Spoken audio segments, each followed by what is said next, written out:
মুখোমুখি বাংলাদেশ ও নিউজিল্যান্ড, আর সেই গুরুত্বপূর্ণ ম্যাচে একাদশে এক পরিবর্তন নিয়ে মাঠে নামতে পারে টাইগাররা। সেক্ষেত্রে কে পাবেন সুযোগ? পেসার তানজিম হাসান সাকিব, নাকি ইনজুরি থেকে ফিরে শেষ ম্যাচ খেলবেন মুস্তাফিজুর রহমান? চট্টগ্রামের পিচে ডেথ ওভারে গুরুত্বপূর্ণ হতে পারেন ফিজ। সেক্ষেত্রে বাংলাদেশের সম্ভাব্য একাদশ নিয়ে থাকছে প্রতিবেদন।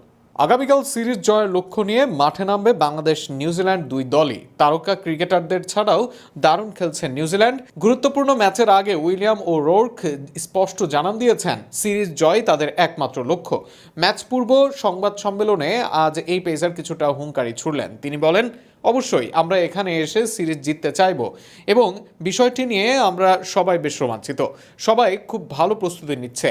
আমরা কাল মাঠে নিজেদের সেরাটা দেব এবং সিরিজ জেতার লক্ষ্যেই নামব।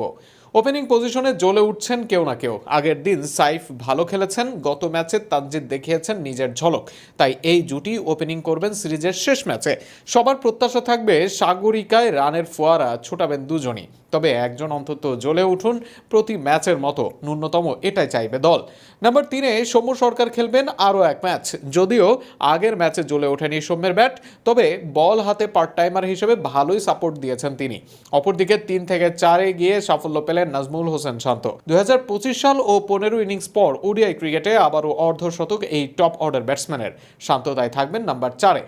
নাম্বার 5 ও 6 থাকবেন লিটন দাস ও তাওহিদ হৃদয়। মিডল অর্ডারে লম্বা ইনিংস খেলা ও স্পিন সামলানোর দক্ষতা আছে দুজনেরই। নাম্বার 7-এ আসবেন অধিনায়ক মেহেদী হাসান মিরাজ।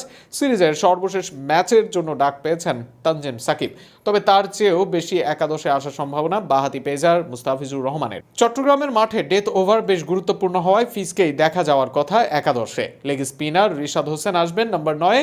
আগের ম্যাচে ফাইফার নেওয়া নাহিদ খেলবেন সিরিজের শেষ ম্যাচ, আর শরীফুল ইসলামকে দেখা যাবে দ্বিতীয় বাঁহাতি পেসার হিসেবে বাংলাদেশের একাদশে।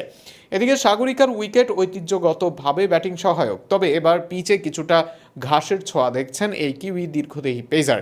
উইকেট ও আউটফিল্ড প্রসঙ্গে বলেন, মাঠ বেশ শুকনোই মনে হচ্ছে, তবে উইকেটটি দেখে আমার ভালো লেগেছে। মনে হলো বেশ কিছু ঘাস আছে। আশা করি গতি ও বাউন্স দুটি পাওয়া যাবে। আসল চিত্র কালকে বোঝা যাবে। নিউজিল্যান্ডের পূর্ণ শক্তির দল নয় এটি, তবে তাদের এই দল থেকেই জাতীয় দলে স্থায়ী হওয়ার সুযোগ আছে তরুণদের। তাই আগামীকাল সকাল 11টায় কোনো দলই ছেড়ে কথা বলবে না।